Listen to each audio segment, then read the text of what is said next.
swear to God. Law dog, you don't step aside, we'll tear you apart. You die first, get it? Your friends might get me in a rush, but not before I make your head into a canoe. You understand me? He's bluffing. Let's rush him. No. He ain't bluffing. You're not as stupid as you look, Ike. Now tell him to get back. Go on now, get back. Go on! Billy! He'll kill me.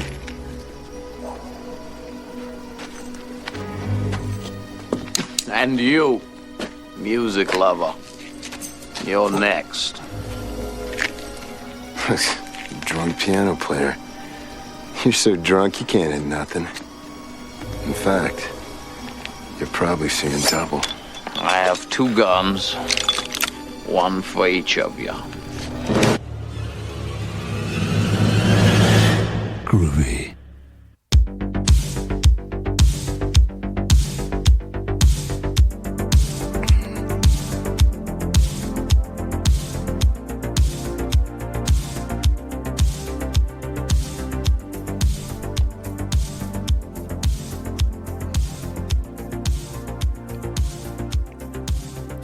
Hello. Welcome to another edition of the Knife Party Podcast, where we live it all on the cutting room floor. I'm, of course, your illustrious host, Zach Evergreen. And with me today is Antonious, Montana. Antonious, what's up? Howdy, partner. Yeah. And anyway, what was that cough? I have no idea. It was definitely not either of us. I think I did that in pre-production on accident. I had the mic on. That's how professional I am. And I'm sober as hell, too. Yeah. Anyway, I'm giving that a try. I'm like what they call sober curious. Yeah, okay. But I have some omissions. But Foyce, let's get some bills paid. We'll talk about the meat and then the potatoes. I like it. So first, we are sponsored by you, our Patreons member. For only $1, you can join the Knife Party Podcast Patreon. It's patreon.com/knifepartypod. You got all episodes early and often with no commercials except for my live reads. And yeah, and they're pretty hilarious because they're not taped unless they involve the Chaz, because, you know, he's expensive. He does cost $86. And yeah. There's a lot of editing behind the Chaz promos. There is. Yeah. So, yeah, you can join the party for only $1 and hear bonus episodes such as Midnight Ramen. You could also hear the most offensive show that made our HR department actually quit, which is Face the Mirror. And also, you know, there is some episodes of Night Party After Dark, which you could actually hear as well. In fact, one of them, I'm going to put my headphones up a little bit. One of them I did on Wolverine and versus Deadpool just the other day. I'm going to apologize it right now. I just did that 24 hours ago, and I was coming down off opium so fucking hard that I'm going to have to do a part 2, but I left it up there for the Patreons because, hey, man, like, you want to hear me ramble on like fucking white knuckle sober coming down off opium? Yeah, it's good times. Yeah, it's like every episode. Yeah. Actually, my dance with the poppy has only been for 1 week, and that was long enough for me. Yeah. Yeah. I hope you got some room service afterwards. Oh yeah, dude. We're talking Tombstone today, but remember, for $5 and up, you get other cool things. Like, for instance, right now, we're on Discord. Our $20 members have access to jump in, and also they can stop the bike, and also they get sweet merchandise every quarter. For instance, this Halloween, we get to go see Opeth, and we're gonna do it with our fine young tumblers that we got that are 32 ounces. That means they hold a bottle and a half of wine. Ooh! Yes, so they're awesome. So yeah, I give good gifts, and we have cool merch, and very much so, it's a good show to be a part of. And yeah, and you should follow us on Twitter. On Twitter, that would be @FatherHeel. Heel spelled like your foot, HEEL. Or you could search Knife Party Pod, but you might get an Australian band that sucks that comes up. So I just say put @FatherHeel. It's easier to find. Yep. I would have made a whole Knife Party Pod thing, but I didn't want to start over because I've been on Twitter for like 11 years or some shit. Okay. Like, I've been on before Obama was elected. That's how long I've been on Twitter. And also, too, we have a new sponsor besides you, our Patreons, and besides Caps and Cork at the borderlands of Vallejo, California and American Canyon. They have all your adult beverage needs and microbrew needs. Caps and Cork. Check them out. But this thing right here, hear it? That's me fiddling with my fume inhaler. So check this out, Antonious. If you want to quit smoking, I know you still have the habit, right? And you want to quit vaping, and you're like, you don't want to come down on the nicotine. You're just like cold fucking turkey. Well, it's basically the first thing about quitting smoking is you need to do something with your hands. So 100%. That's why I went with the fume. So all it is, it's a little chamber, right? And you get these flavor pods and you put them in. They have like mint, maple, pepper, all these other flavors. And it has no smoke. You don't have to recharge it. No batteries, no oil, no mess, no nothing. All you do is you have it, you fidget with it. It makes no smoke. No one can give you shit about it at a bar because you're not doing anything You're not wrong. doing anything wrong. It's basically like a toothpick that you could fiddle with. Yeah. That's what it is. And if you go to our Twitter, you will see a banner up there. It's the main one on there. And you click through, you get $40 off anything you order on us, the Knife Party Pod. And which is huge. It is. For that, yeah. And it shows us some love. So if you instead of paying $100 and change, pay $60 and change. And then you can save all that money that you did for buying like all your batteries and all your... I know how expensive vaping and smoking is. Oh, 100%. You could use that and invest half of it into our Patreon and still have change to go out for dinner. I like that. And go shop at Caps and Cork. No, since you showed this to me, I've been very interested. I've been seeing it online. I mean, it's not like super big or anything like a lot of vapes are. It's very compact. The cool thing is the weight of it. The weight, yeah, and it's because it's actual wood. Like, it keeps it lightweight, which I think is awesome. And, like, you could fidget with it. It clicks. I don't know. So it's really cool. So check it out. And you could do that on fume.com. But you want to save that $40 off. So go check out on Twitter. If you have Twitter, type in Father Heal. If not, there's a long code. If you really want it, you can email me at knifepartypod@yahoo.com, and I'll email you the long code. But way easier just to click through. So just go there, because the cool thing about Twitter, you don't need to have an account to actually visit sites. You know that, right? True. Yeah. So there you go. Anyway, we're talking fucking Tombstone, one of your favorite movies. Oh, yes. One of my favorite Westerns. Probably my It is my favorite Western. Yeah. It is definitely my favorite Western. And there is hybrid Westerns. Like, for instance, some might consider Demon Knight a hybrid Western. Okay. But this is my favorite true Western. It's got everything. I mean, it's got probably the biggest ensemble cast. Oh, no, we were talking about this earlier. I'm 100% in the party of this has the biggest, like, known cast of any movie of all time. And you know what's funny is a lot of people were trying to do shit like Young Guns was doing this. Yeah. We even just did Mars Attacks recently. Right. That has a huge I think cast. has, like, the close second place for, like, the most known cast members. Yeah, but this has 83 characters with a dialogue. Yeah. And I think at the time, for a 2-hour running time movie, that's like the most. Right. That's huge. And we even have great cameos. We have Charlton Heston. Chuck Heston's in this movie. Yeah. A So- badass as always. A badass as always. This is weird on the tomato meter, but this came out. I know why it got kind of a weird score. And I believe it is because of Dances with Wolves came out, and it started what they called the 90s Western boom. Which, that was definitely a thing. So this wasn't like the volcano effect where you just had a couple of movies. No, there was like 20 fucking Westerns that came out. dude, we had Dance with Wolves. This is off the top of my head. Yeah. Dance with Wolves, Young Guns, Maverick. Maverick, yeah. This, we had Quick and the Dead. We had, like, if you were an actor, a B level plus, a C level plus or above, chances are you were in a Western in the 90s. Yeah, at some point. But this got everybody, dude. All right, check it out. So Kurt Russell, of course, Val Kilmer, Michael Biehn, and Bill Paxton. Need I say more right there? But there's so much more. There's so many more. There's so many more we got in here. Charlton Heston, Sam Elliott. Yes. Yes. And of course, hey, welcome in. There's one of our Patreons right there. That would be, of course, Miss Nikki Neo. Oh, hello, Miss Nikki. Yes. Hello, Miss Nikki. I need to get Darling Nikki and play it as like intro music. Okay, so we'll go. Well, let's see. Terry O'Quinn is in this.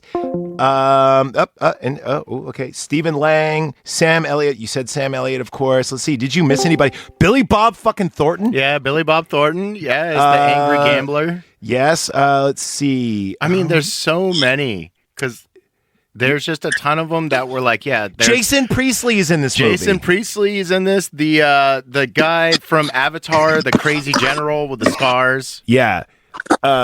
All right, I'm going to have to mute you real quick there, Neo, until you get your shit together because we're just getting a lot of background noise. Yeah. So we'll give you a couple of seconds. In the meantime, let me set some mood music. But before, we need to get some fun facts.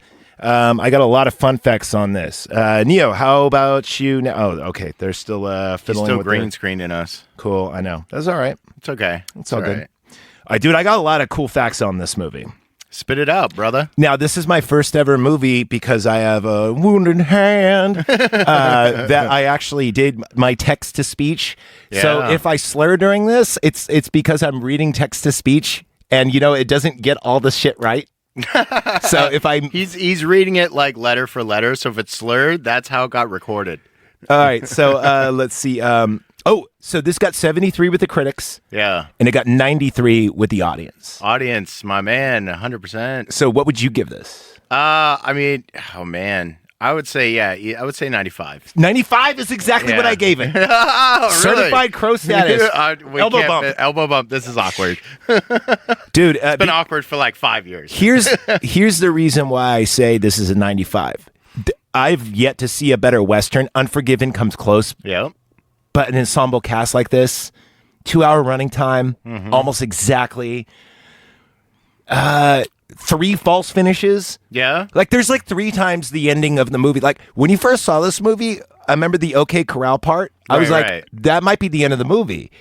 Of course. You remember that from a kid, like, oh, the fight at OK Corral. Yeah, that's the big shootout. And they just like jump right into that one. I think first, really. Yeah, that's the first. And then after that, of course, you have the Swamp Jesus scene, which we'll talk about. And then after that, you of course have the Johnny Ringo like shootout. So this movie has like 3 false finishes, 2 really good montage, bad guy killing montages, which I really love. We'll get into that. But yeah, anyway, I give it 95. I don't think it could be topped. I think the only way it could be better is if maybe I said this Jason Patrick was in it because, he is the T-1000. It was around this era. He would have been great in this, I think.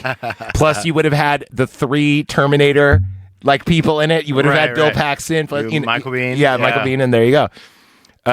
So that would have been cool. Anyway, based off a true story in the 1880s, which but there was actually 9. I put Herb Brothers, but because it didn't put why Herb, so it said Herb.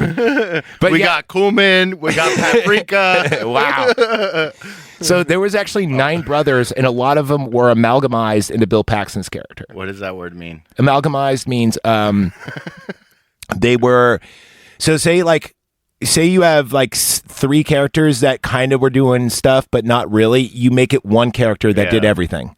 Okay. Like for instance, a lot of like people will say like Jesus is the amalgamation of Ahura Mazda and Ra the Sun God. Oh yeah, I've heard that before. Okay, so there you go. So an amalgamization means that it's a lot of things put together into one thing.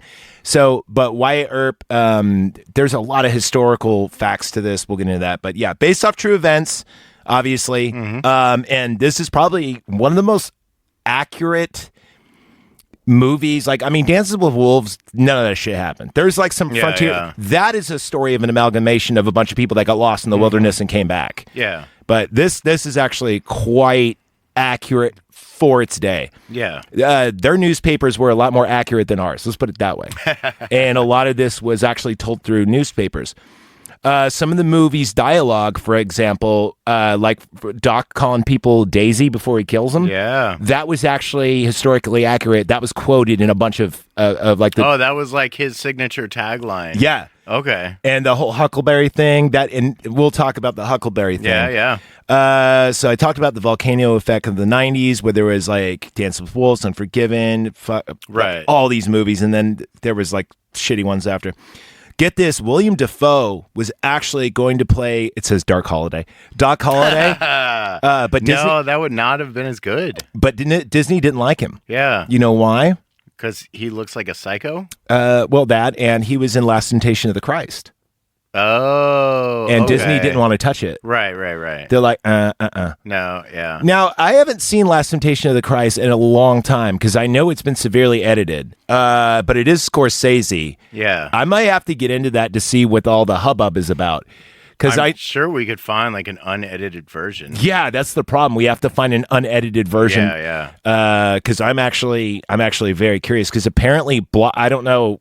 This is what I was told by a fellow film buff. Mm-hmm. Blockbuster actually, or was it Hollywood? Probably Blockbuster. They were way bigger. I think Blockbuster bought the rights to the film and edited it permanently and kept it out. Oh shit! When it was still on film. Yeah. So I don't know if. We'll try to see if we can get an unedited one. It probably isn't as hard. Poor VCR tapes. I know, right? And then guess who was going to play Michael Biehn's character, Johnny Ringo?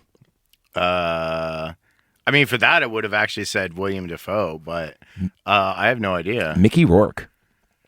Back then, that wouldn't have actually been bad. Dude, I don't know if you could beat Michael Biehn, dude. No, you can't make Michael Biehn killed it. He freaking killed it for sure. Whenever Michael Biehn and fucking Val Kilmer are in the same scene together, you hold your breath on their every word. Because you're like, oh, it's going to go down. They're just so beautiful. I can't help it. No, they're like, that's called act, Gary, act. You know? Yeah. It's so fucking good. Yeah, but I think... Yeah, I think I see him better as Ike more than anyone. Mickey Rourke? Yeah, that makes sense. Okay, I could see that. But you got to remember, like back then, he didn't have half the surgeries, so he was still like the pretty boy. So that's the only thing. Yeah, yeah, because that was like 8.5 weeks or whatever that movie was. Right. Like if they did a remake now. Oh yeah, Mickey Rourke would be perfect for Ike. Actually, he would be perfect for fucking now. Yeah, he would actually be perfect for like the big brother, the big Wyatt brother. Oh, yeah. Okay, or Earp brother rather. So get this, the character that played Ike didn't drink any water. This is you were telling me about this. According to rumor, he didn't drink any water during the filming of this movie, and he only drank tequila. And then he was rushed off right after he finished the film. He had 40 kidney stones. That's insane. Oh, 40. Yeah. So, at that point, just take out the kidney. Right? Like, there's no way you're getting that out. Oh, apparently, they were small enough because it wasn't like a long-term drinking habit. It was He doesn't have a wiener. He doesn't have a wiener. So, get this.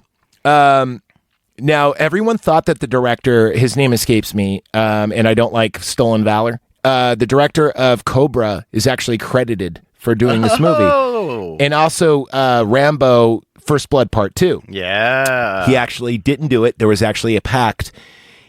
It was actually Kurt Russell who directed this.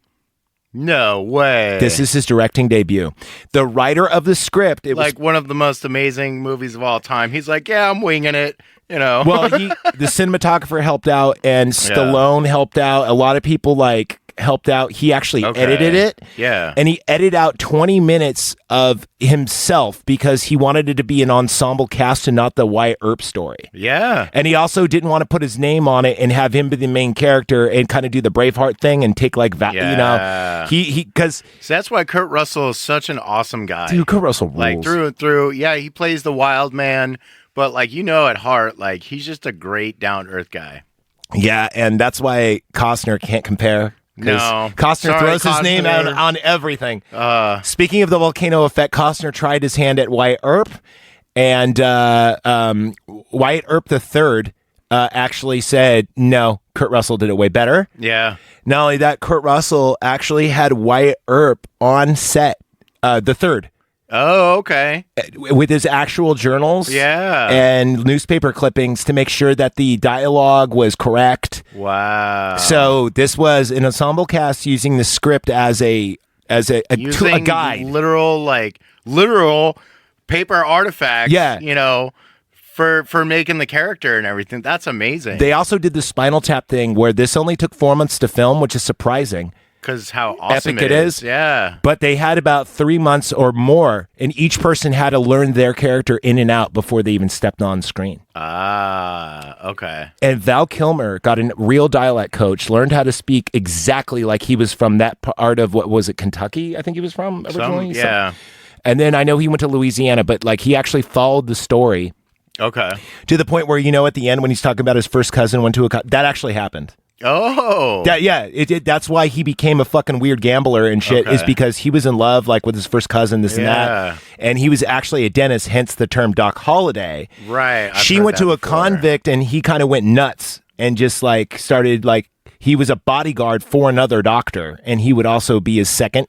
Yeah. And then after a while, because people wouldn't pay him, so he'd rough him up. Or, and then after a while, when he got tuberculosis, he said, fuck it, I'm just going to blow all my money. And he just kept winning and making more and more and more ridiculous. money. Yeah. And so he lived. I got the consumption.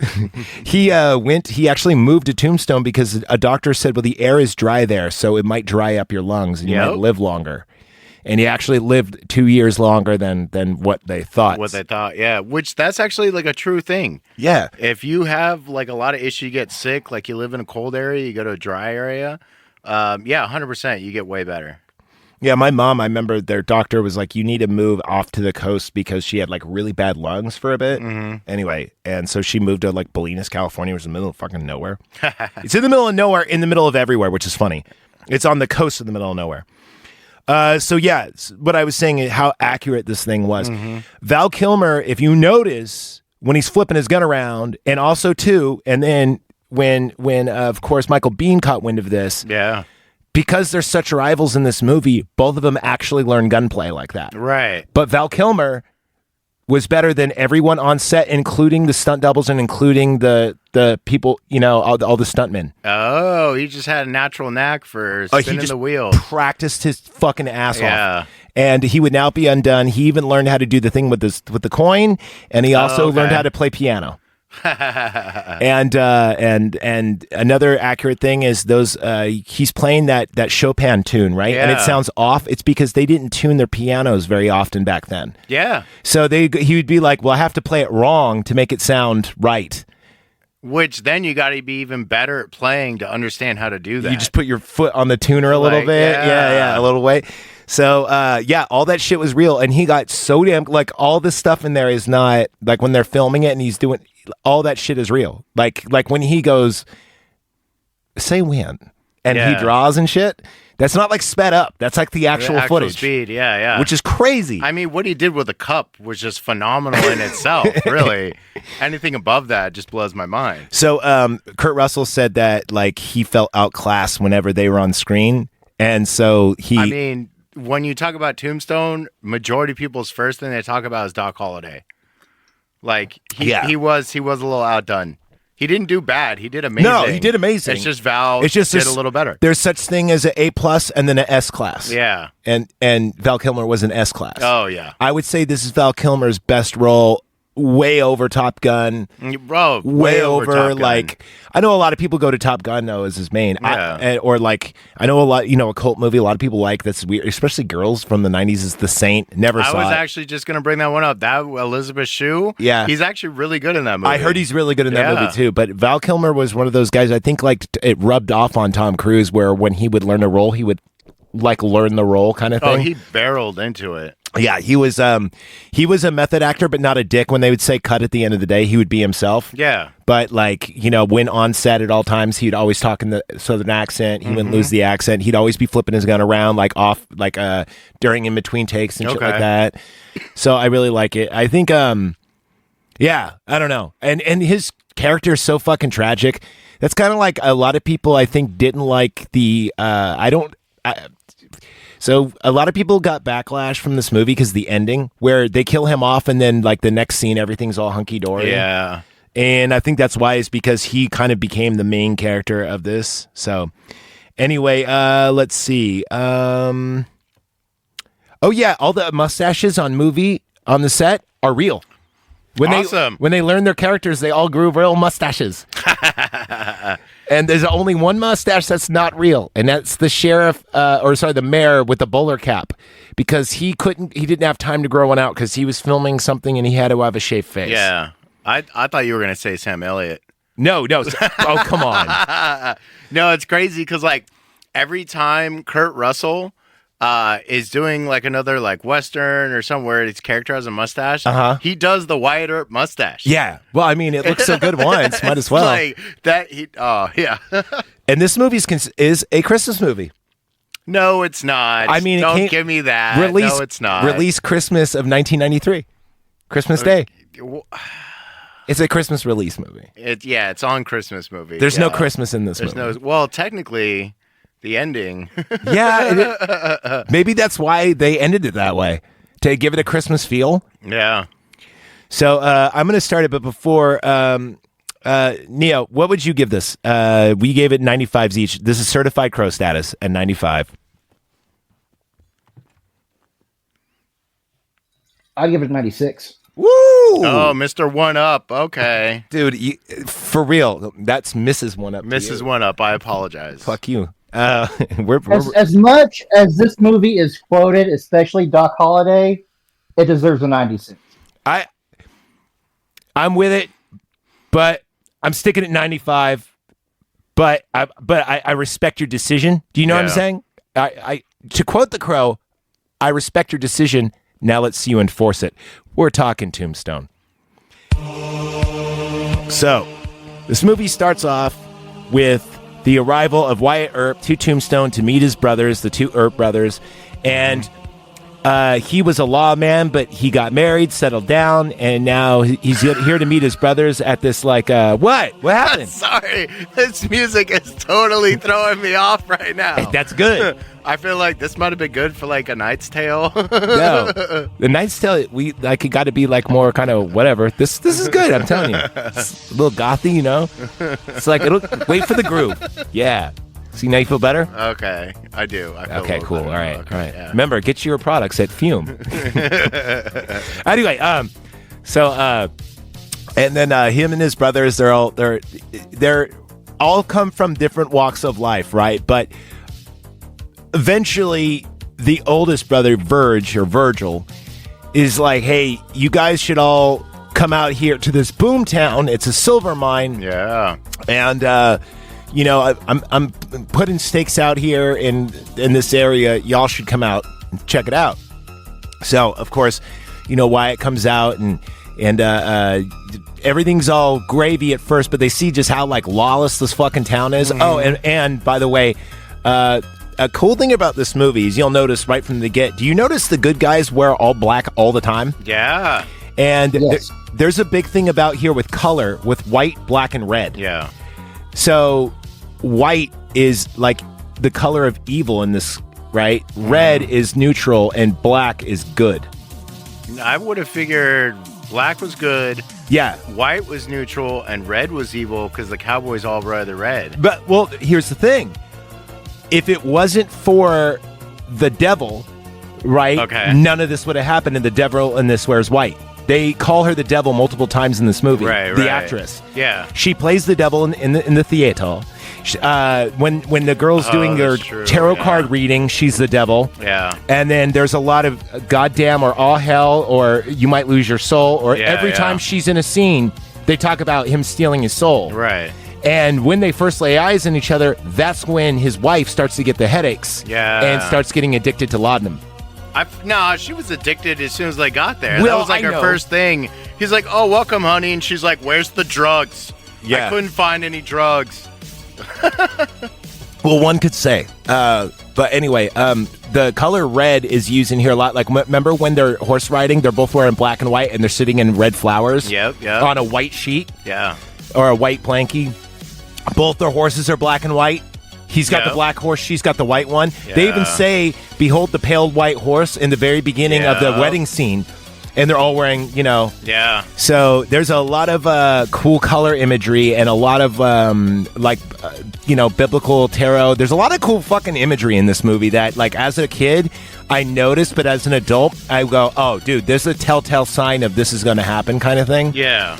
There's definitely a lot of mysticism in the movie. Also, Wyatt Earp is the only one that has an all-black gun. Everyone else has a white-handled chromium gun. Yeah. And also, too, the good guys... Aluminiums. Yeah, or nickel-plated, you know. Yeah. All the good guys in this, too, have vices, except for Virgil likes younger women, right? Likes to gamble, right? Yeah. Wyatt... I mean, who doesn't, though? Yeah, exactly. Wyatt is a gambler as well, even though he's like kind of... In fact, the brother is actually... Paxton's character is actually the most innocent out of all of them. Yeah, like, he drinks a little bit or whatever, but, like, yeah, he's not really into anything. Yeah, he loves billiards, that's it. Yeah. He just likes billiards.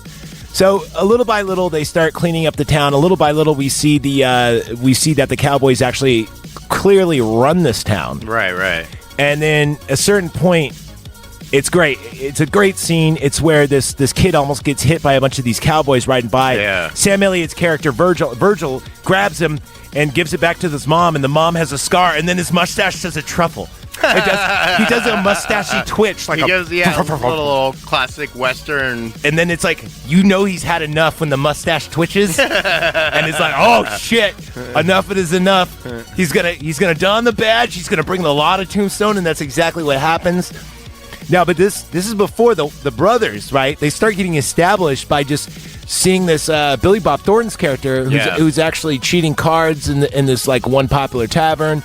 Wyatt comes over, fucking throws him out of there, and he's like, let me get 25% and I'll make sure that me and our brothers will protect your bar. And then, but the Cowboys come by one day and they're freaking sheriff gets protection money. I love it. Right. And this is where shit runs afoul of the Cowboys because they're like, oh, we've heard of you. Yeah. And we heard you were a lawman, and I hope that shit's out of your system because we run this place, just letting you know. Yeah. And by the way, you hurt our boy, and you embarrassed this. Oh, and meanwhile, Doc Holliday catches up to him and just schools the fucking the dude, the dealer who is running afoul of them, Billy Bob Thornton character. He's only in it like for a couple of scenes, but he's like, why don't you just lay the gun down? He doesn't even have to like fight him or anything. He goes, Doc, is that you? And he goes, of course it is. Who else is it going to be? Who else is it going to be? God damn, his fucking lines. In this movie, man, like, so... You merely adopted gambling. I was born of it. Practically.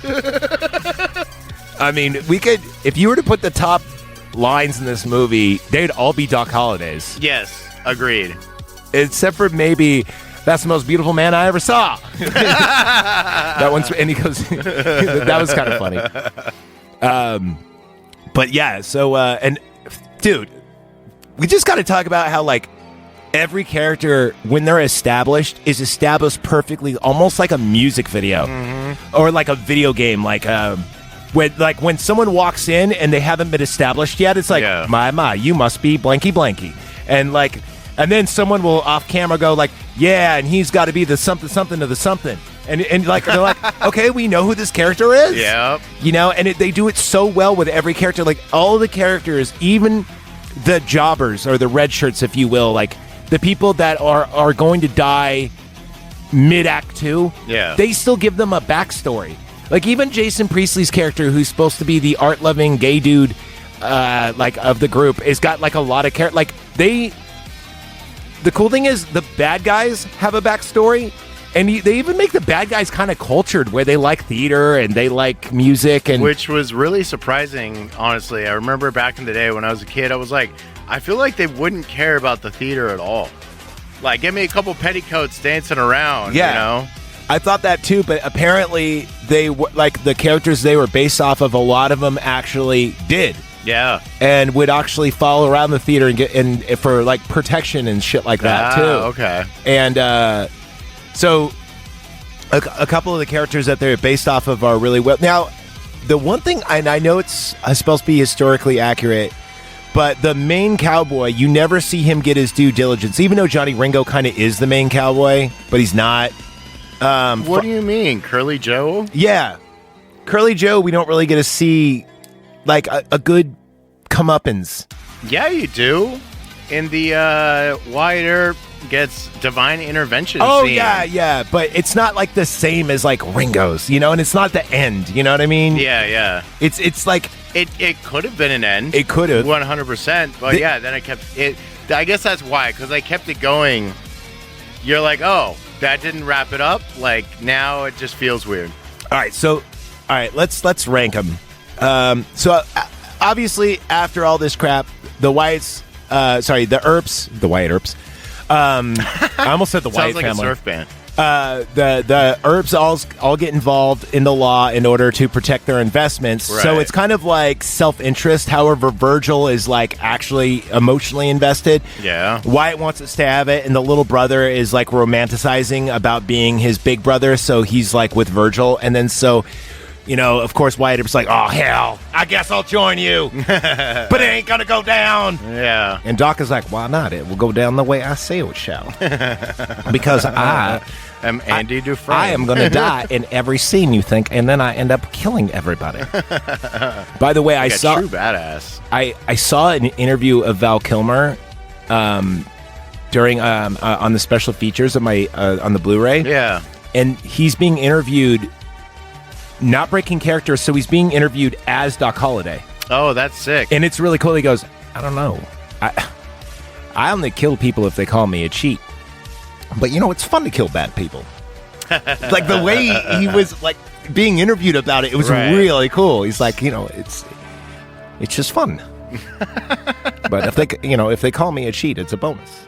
Yeah. Can't let that rumor be going around. It would be a little scary, I think, interviewing with somebody like that. Who do you think it would be worse, him or Carrie as Andy Kaufman? Because I heard like Carrie is like really intense when he played Andy Kaufman. Oh, yeah, Man on the Moon. But also, amazing. There was also something that came after that where he played Andy Kaufman, and I forgot what it was, and he got in that character again, and Jerry King Lawler refused to work with him. He's like, I'm not working with Jim Carrey ever again after that show. Oh. Yeah. I mean, over the years, he's definitely gotten pretty intense. Honestly, I would rather interview Carrey as Kaufman than Val as Doc. Think so? Yeah. All right. I don't know. I'd rather do Val as Doc. Val as Doc. I feel like that would be the much more interesting interview. But the whole time, I'd be thinking, like, I hope he doesn't, like... Actually kill you? Actually try and kill me. Yeah. You like just gotta... It's kind of like interviewing Tyson. You're just like, you're gonna do it, but you really hope you don't say something stupid and like he knocks you out. So what you do is you play cards with Val and you let him win. But then he might know that. You're letting me win, aren't you? Yeah, right? You're insulting my honor. Mr. Montana. I thought we were friends. All right, so it appears the tables have turned. Let's rank the 3 best false finishes. Okay, so we have our first false finish, and our first false finish is, of course, the OK Corral, which really is the end of Act 2. It's not really a false finish. Yeah. But what, on the 3 of the big shootout or big scenes, I'm going to say scenes, not shootouts. On the 3 of the big scenes, is that number 1, number 2, or number 3? I'd probably put that number 3, the river scene, number 2, and then Doc and Ringo. Ringo, thank you, number 1. Okay, I'd agree with that. Ooh. Okay, I kind of have the river scene and the OK Corral tied, but I guess because the river scene is so. See, that's the only scene that's not historically 100% accurate, though, because, you know, the people that survived told the story, and only one side survived. But, yeah, right. They said the whole thing about him walking on water, performing miracles. Yeah, they said he was bulletproof, and he was walking on water, and he came out and just started shooting and couldn't miss. It was like... So, that was actually reported in the papers like that. Yeah. You know... But who knows if it really happened. The OK Corral had actually, not shot for shot, but apparently, one of them got nervous, ran off. Yeah. The other one was too drunk to fight, so he got out of the fight. And then so it was 4-on-4, even though it was 6 came to play, two of them buggered out. Which, I mean, that's cool because it's, like, accurate, but it's not as, like, holy shit moment. Yeah. I feel like as the river scene. Yeah, the river scene's great. But then there's been so much like tension building between Ringo and Doc that you have to put that number 1. Yeah. And without a doubt. And especially the night before when you see Doc in his bed and he's like, and Wyatt goes, I can't beat him, can I? And he goes, no, you can't. Yeah. And he goes, what is it like to hold one of those? And he gets the Marshal Deputy badge. Right. And then like he wears it. And he does a fast draw shot to the head. Oh, so good. Like the extensive planning that Doc does at all time. It's just like, you are a fucking genius. Yeah. Like, that's the only way to describe it. You are an absolute genius. Yeah, even when, like he even knows where to sit, where the pistols will be, and like, how he sets things up. And it's like, yeah, in all actuality, too, apparently Doc Holliday, like, was a certified genius, and I think he even wrote. So really? I think at the end when it said like my friend Doc Holliday and he goes, oh, this is actually funny, because I think he actually did write a book. Doc Holliday. I need to find that. Yeah, that'd be cool to get a. Or he wrote like some kind of memoir or some shit. Yeah. But because I mean, you know, people that back in the day that could draft, it was still rare. Yeah. It wasn't like medieval rare, but not everyone could read and write. Which is super just. It's weird to think that there was a time that, like a lot of people in this country couldn't read or write. So it was after the Civil War. The Civil War, almost everyone was fucking literate. And then after the Civil War is when it wasn't like people, because it was the Great Expansion. Expanded too far, and there wasn't a school there. Like, either your parents were able to teach you, or you just didn't know. But if you were exploring, guess what? Yeah. You were probably in your late teens and away from your parents. Yeah. Like a lot of these people, like, you know, Doc Holliday, Billy, all these people, they were like rarely in their 30s. They were like usually in their early to mid 20s. Yes. They just seemed older and looked older in pictures. Well, that's because life was so much harsher. It aged them way quicker. Yeah, and also, too, they were in, like, direct sunlight at all times. Yeah, and their diets were fucking terrible. Terrible, and, water was, like, not... Dysentery. Yeah, exactly. They all suffered from diseases. Like, I mean, shit. I mean, Doc Holliday had... tuberculosis. Yeah. And which, by the way, was not... I don't want to say it's, like... insanely uncommon. Is someone actually in Teams with us? Because we don't use Teams. Someone is trying to get on Teams with us. What is a Teams? So Teams is like what Squares use instead of Discord. Oh. And it's like, sorry, Square. Sorry, Square. We're not doing that. We're a circle crowd. Yeah, we're a circle crowd. Okay, montages. This might be the king of the 90s Western montage. I don't think a movie does a better Western montage than this. No, because I think the others, because I feel like, like Young Guns had it, but it wasn't as long, it wasn't as intense. And there's two of them in this one. Yeah. And they're both really good. They're both really good. The first one, though, you're just like, you're just, oh, wow, oh, wow, oh, wow. Like, just throwing it in your face over and over. Yeah, and then there's also, it's not really a montage, it kind of is, but the two funerals, there's the funerals, of course, of first the, of the cowboys after the OK Corral, right, where they, like, you know, curse them blood and shit, and then, like, you know, this is when the brothers get attacked, and then, so there's, like, the kind of revenge payback on that one. That's kind of cool. I do like that. The second montage, not so much, because it's like, we've already had a cool montage. I mean, don't get me wrong, I love another montage. Yeah. But, I mean, I think the thing about this movie is I'm not going to say it blows its load, but fuck, it's like this thing does not slow down once it takes off. No, not at all. Like, the first 30 minutes is, we're going to establish all 83 characters. Yep. And the rest, the 90 minutes after this is just, we're going to kill them all off. Yeah. Yeah, when that train station scene, when you think they're all leaving and all that. Oh, when he goes, it's done? And and then it just cuts to, like, Wyatt, pan from the bottom up, the train's leaving in the back, and it was like, oh, man, some shit is about to go down here. Yeah, and I love it, too, because there's, you know, it shows them arriving, and it's daytime, and the train's coming forward. When it shows the train going backward, it's at nighttime. Yeah. And it's like, oh, he just turned heel.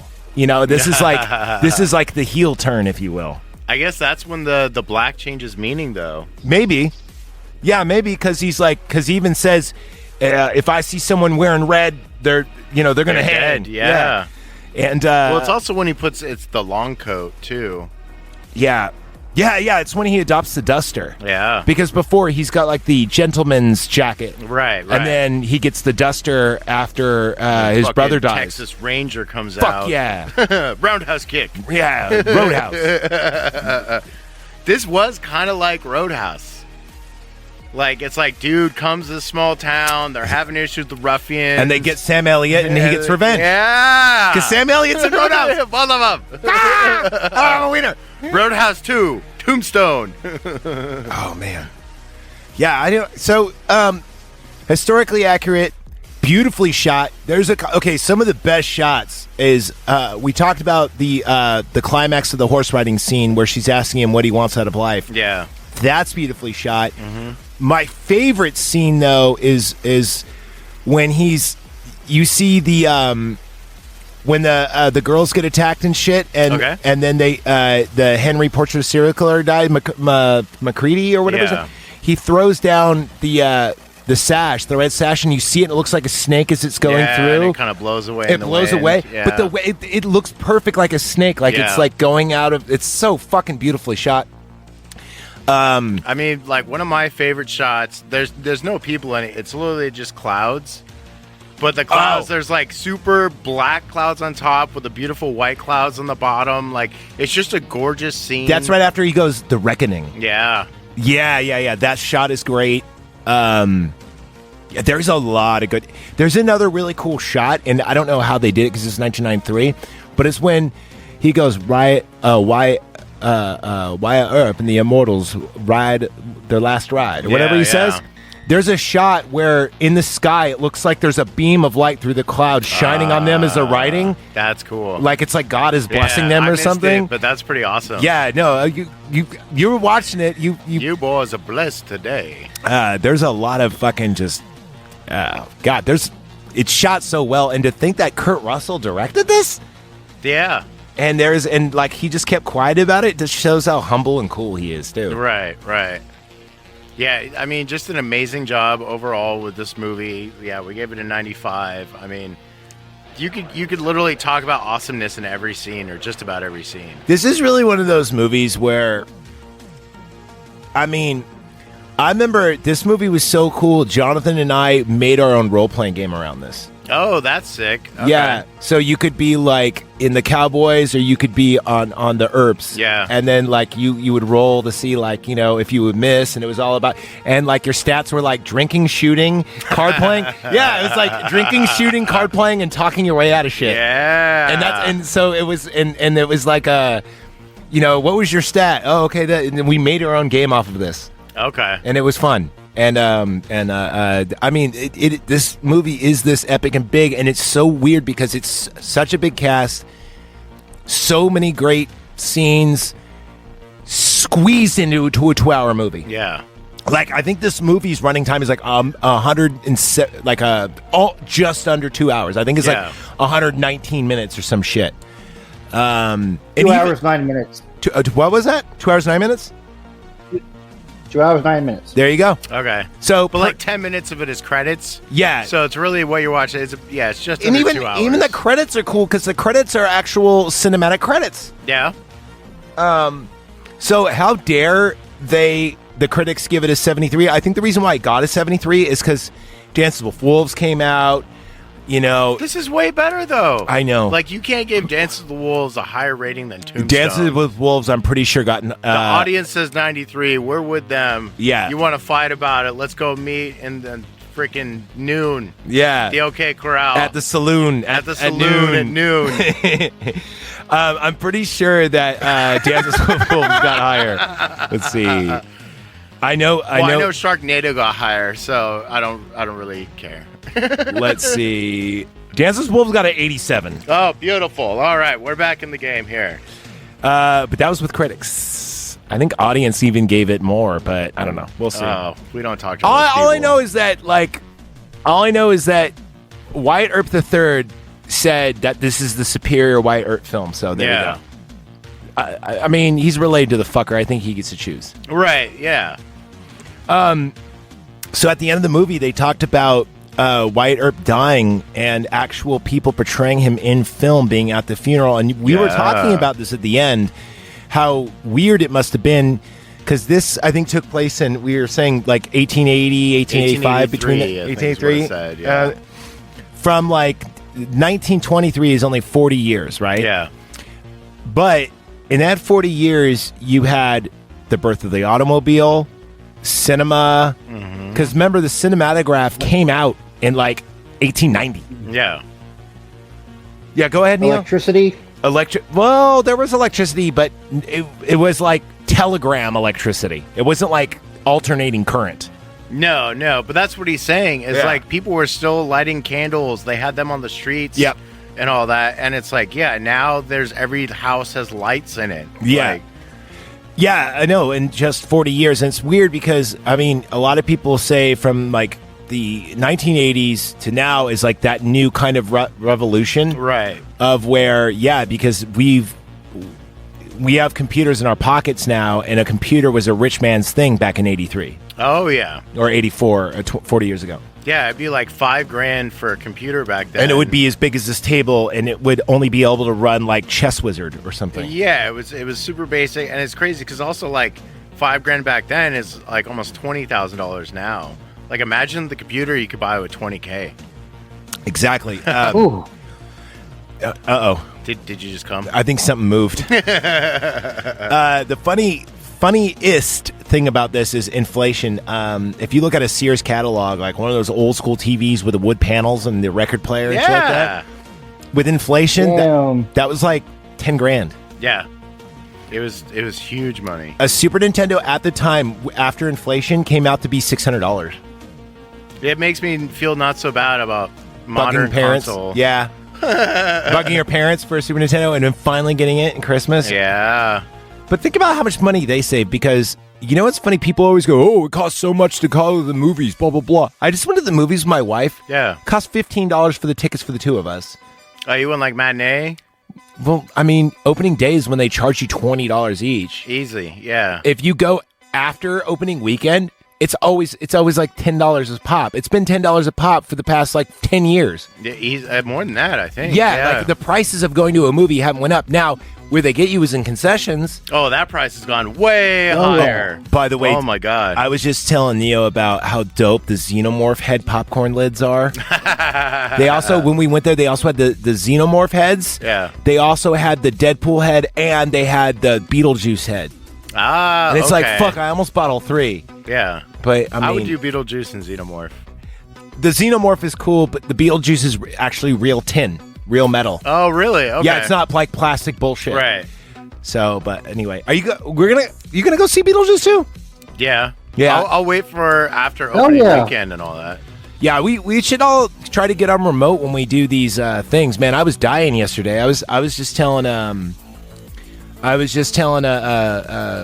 Antonious, Neo, you and I were talking about Wolverine and shit yesterday, and I was like fucking, what you call dope sick, and I was like shaking and shit. Yeah. Dude, last night sucked.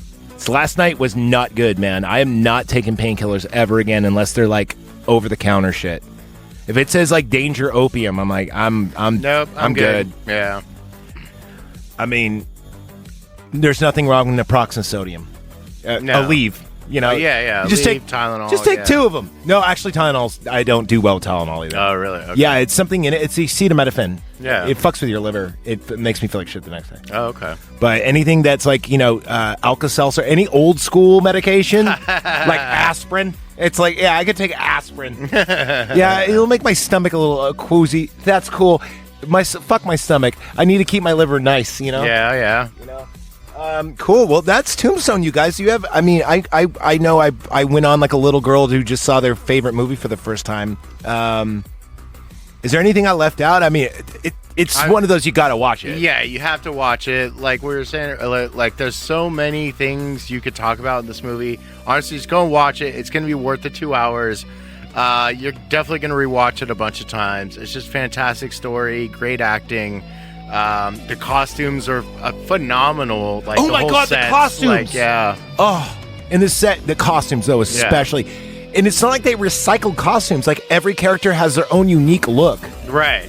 Like Doc Holliday looks like a gentleman dandy gunslinger gambler, right?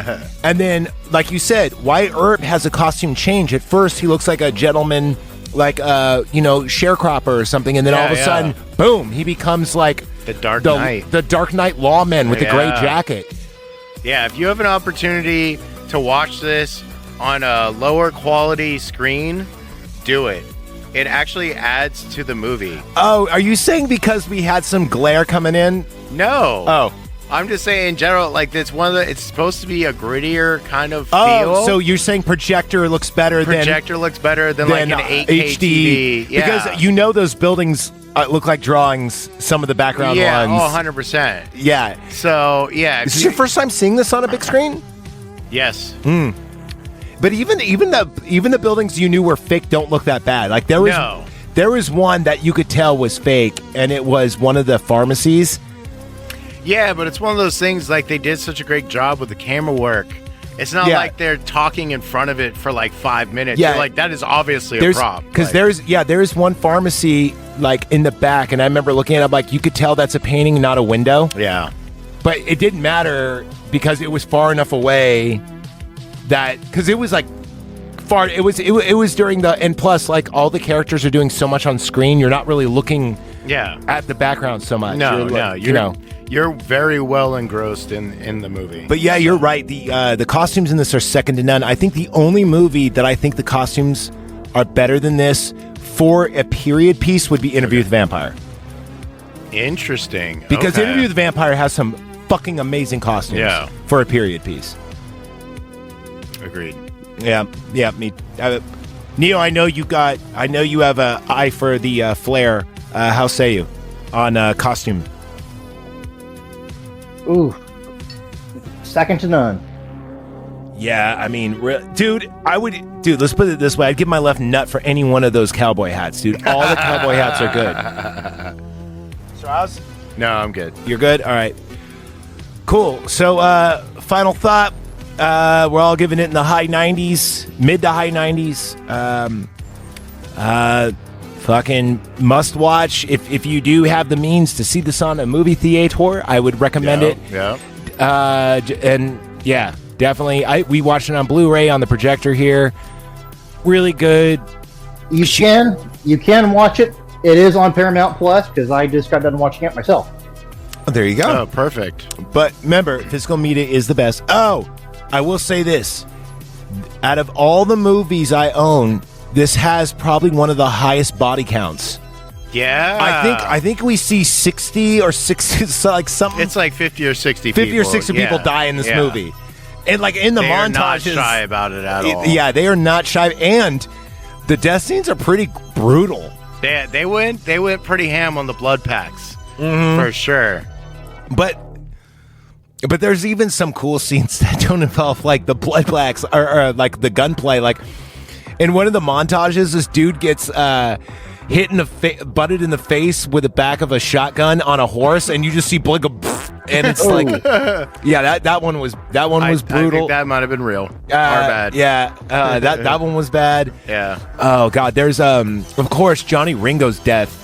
Yeah, is pretty. Ugh. That was man, that was brutal. That's actually Johnny Ringo's death was actually medically correct. What? Do tell. Yeah. In one of my moments where I had an urge to look stuff up, that particular scene, because Doc was Doc, he knew if he shot Johnny Ringo in the left hemisphere, he would lose control of the right side of the body. Wow. That is so cool. That is nuts, dude. Okay. That is so cool. Good to know. Because he shoots him and he goes, come on, Duke's up, yeah. Come on. And he's like getting all cagey and shit. And like, yeah, wow, that is crazy. See, this movie's great. A lot of people say this movie's 90s cheese.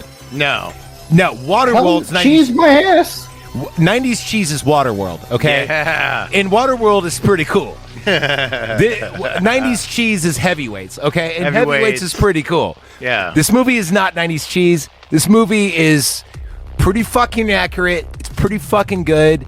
Costume's great, music great, acting is amazing. The ensemble cast's amazing. The gore is amazing. Go see Tombstone. I have nothing else to say about it. Yep, same. Just go see it. Cool, go see it. All right, so Neo, I already informed him The that... only thing I have left to say is I don't like this movie for one reason. What?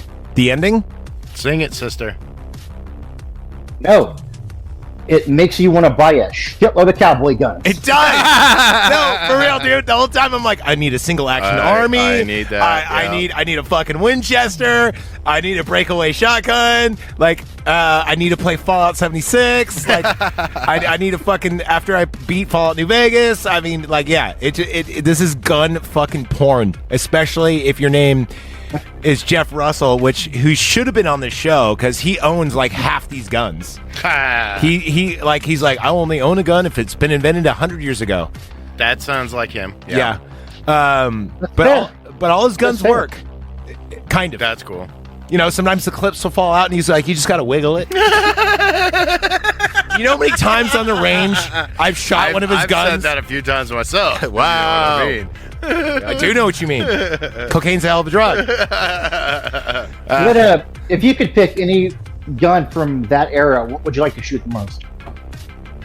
Oh, the Winchester rifle. I was going to say Winchester. Yeah. The Winchester repeater that shoots the 357s, especially if it's an honest to goodness Winchester. Yeah. If not one of those single action armies, you know, those look cool. Or even you know what? The Caravan shotgun. I do. Oh, okay. I do like the repeater shotguns that they have. They're, you know, I mean, they shoot 20 gauges. Okay. Those are cool. I'm sure they have ones that shoot 12 too. But yeah, I'm definitely with the Winchester. I mean, it's just the noise it makes. It's just the classic thing, yeah. The only part is taking it apart, putting it back together would take a little bit to learn, but I'm pretty sure I could. How about you, Neo? Or actually, how about this? Out of everything, also, what have you shot? Because out of everything, I've only shot the single action army, and I have not shot a. I've only shot a 22 of it. Oh, okay. But same model, and it was a Smith & Wesson. I have not had the pleasure to shoot a cowboy gun yet. Well, you need to bebop your way to the fucking gun store, dude. I mean, you live in the right state to do it. That's the problem. I like to buy guns, and I don't have the money for it. Well, that's why we need to get more Patreons so we can do this for a fucking living and buy more guns. That and the ammo. Yes. But my choices, and I can't wait to hear Antonious's, which pass the mic. Well, Antonious says Pistol? the Winchester too. Yeah, I said the Winchester too. We're both going Winchesters on this one. So what do you say? That's the Winchester? Yeah. All right. My choice for pistol, Schofield 44. Okay. Who has that in this movie so I can identify it easily? No one. Oh, I saw. Okay. Oh. Okay, let's put it this way. He's going off movie. I say on movie, who has the coolest pistole? That's Peacemaker. I couldn't have said it any better. It's a standard for a reason. Yeah. It is the iconic weapon. But is it Johnny Ringo or Doc Holliday has the lucky from the game New Vegas? Yeah. With the white. Right. It's the Holiday. It's Holiday's. Yeah. Doc Holliday's gun is pretty cool, but you're right. The Peacemaker is way cool with like the long barrel and the all black and the wood handle. Yeah. Yeah, it is cool. Yeah, that is really cool too. They're all fucking cool, but yeah, I think the Winchester is definitely. That's where it's at. That's where for it's me, at least. Yeah. Yeah, me too. I'm a rifle guy. But off movie for the rifle, the Sharps. Was that a bolt? Sharps carbine. Oh, it was a carbine. No, it is. Oh wait, a breech loading powder. Interesting. Oh, okay. So wait a minute. Wasn't that like the first Red Dead on PS2? Maybe. I think it was. I never played those. Oh, the first Red Dead was great. You are missing out, man. Dude, the first Red Dead is missing out. It's a cool retro game. It's like out of all the, you know what's funny is now that I have a Xbox, thank you Jeff Ugly Shoes for gifting the cutting room floor Xbox. I've just been downloading and playing because I have my old account on there. Right. I have all these games like that are Xbox 360 games I haven't played in years. Okay. And I'm like, wow, cool. I have all these games for free. And then like I look at games I had and you can't find. And it's like, yeah, eBay, they're tons of money. But the cool thing is you can buy them for like $2, $3. And they're still up there because they're unlike, not all games, but some.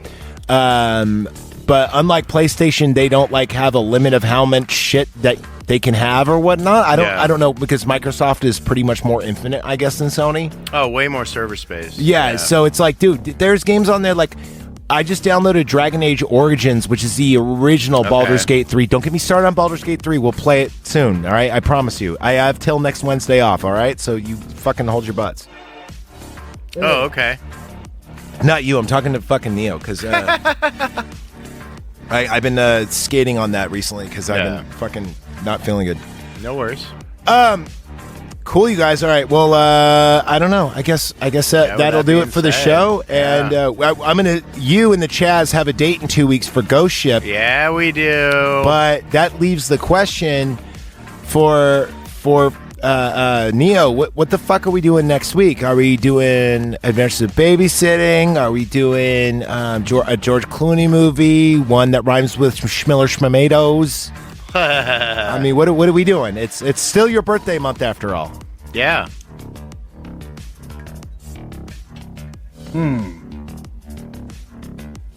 Okay, I'm going to ask a question.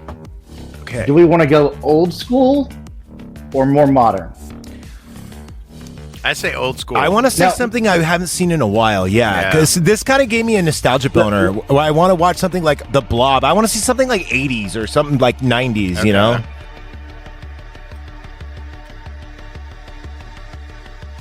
Would you be amenable to early aughts? Early aughts, it depends. I'm playing with a smaller budget than usual, so I can't just go out and get something. So make sure it's streamable. Do you want to just tease it? It's going to be something from the early aughts, and we'll talk about from there. Well, let me just say this. Kings to me. Kings to you. Yeah, we could talk about some old boy revenge. Yeah. In the form of swashbuckling Napoleonic action. That is, of course, the Count of Monte Cristo. Yep. What Old Boy is actually based upon. Oh, okay. Well, that You didn't makes know sense. that? I didn't know that. I feel like we talked about it on the Old Boy. Yeah, episode. we did. We're definitely gonna have to do a revisit of that pretty soon. But, Maybe. I mean season 3. Oh, yeah. Yeah, I'm with it. I didn't know that was early aughts. I thought it was late 90s. Count of Monte Cristo starring Guy Pearce and Caviezel. I'm with it. Let's do it. Next week. And next week, I need to do a redemption when you got both are going to go see Wolverine and Deadpool. Yeah. I need to talk about that more in depth now that I'm not fucking shivering with opium coming out of my fucking pores. Yeah. We'll make that happen. When are you going to go see that? You're going to see it this Tuesday, right? I believe so, yeah. When are you going to see this, Neo? hopefully this weekend. Do you think we could do a remote version of After Dark on it? No, not from me, unfortunately. Okay. But we could do it when I'm in 2 weeks. All right. Because I do want to talk about it, but I don't want to spoil it for you. But yeah, appreciate that. There's a great significance of what happened to me recently and what happened with my hand in this movie, because it's for real about one person's alcoholism and another person's midlife crisis. Yeah. Okay. And being a failure and just like, fuck it. Like, I'm going to burn everything down kind of shit. And it's just so funny that I'm watching this like right after I just had a very similar thing happen to me. Right. And it's just weird how like life imitates art, imitates life kind of thing. Mm-hmm. Yeah, when you watch it, you'll know what I'm talking about. Okay. Cool. So and on that note, we're going to get out of here. So remember to get your Fume devices. Get $40 off. All you got to do is go to twitter.com/fatherheal. And if you already have, and heal spelled like your foot, if you already have Twitter, look us up at Knife Party Pod, is I think our online name. But remember, there's us and there's that shitty fucking DJ band, and we're the better one. Remember, for all your adult beverage needs, go to Caps and Cork. And remember, if you like this episode and you want to hear more shit like this, you're missing out on a lot of content. For every one episode we upload here on the free site, there is 2 episodes on the paid site. 3, yeah. Yeah. So on average, there is over 900 hours on the Patreon. Yeah. That is crazy. And there's a lot. Let's not forget, there is a lot of unspilled tea that you would love to hear. Oh, yeah. Yeah, there is. If you ever want to hear about backstage drama, and there's been a lot of backstage drama, whether it be Jonathan and I, or the recent shit that happened, or even stuff with, like, I don't know. Yeah, I think. Yeah, you just gotta pay a couple bucks, tune in, and you get all filled. Let's put it this way. I even say this. Why don't you join in for the dollar amount? It'll cost you $1, barely anything. Yep. Burn through a lot of the bonus content. Why not? Dude, if you listen to, and you can't even do it, if you were to try to listen to one bonus episode a month, right? Yeah. That would cost you $1 and you get 30 hours of bonus content for $1. I don't think any. Not bad at all. And also, too, I don't know if you guys knew about this, but I did put the I got 5 kids to feed. The first month is free. Oh, sweet. So you could try it for free. That is even better. You could try it for free and you don't have to pay for shit. In fact, right now, I looked online. We have 4 people trying out for free. Hopefully, they'll stick around. Perfect. Who Oh, knows? thank you guys so much. Yeah. Cool. So from all of us at the Knife Party Pod, remember, Be Kind Rewind. Hit us up because we haven't got emails from you guys in a minute. For suggestions and stuff. We still take suggestions. Even they're not Stop the Bikes, but yahoo.com. We're at knifepartypod at yahoo.com. Of course, on Twitter. And you could actually find me and Neo up on the PlayStation Network. I'm, of course, at Zach Evergreen. Neo, I believe you're at Coal Fry, correct? Coal Fury. Fury, right. I can't read. Remember, I was never taught. I grew up in Vallejo. Ha.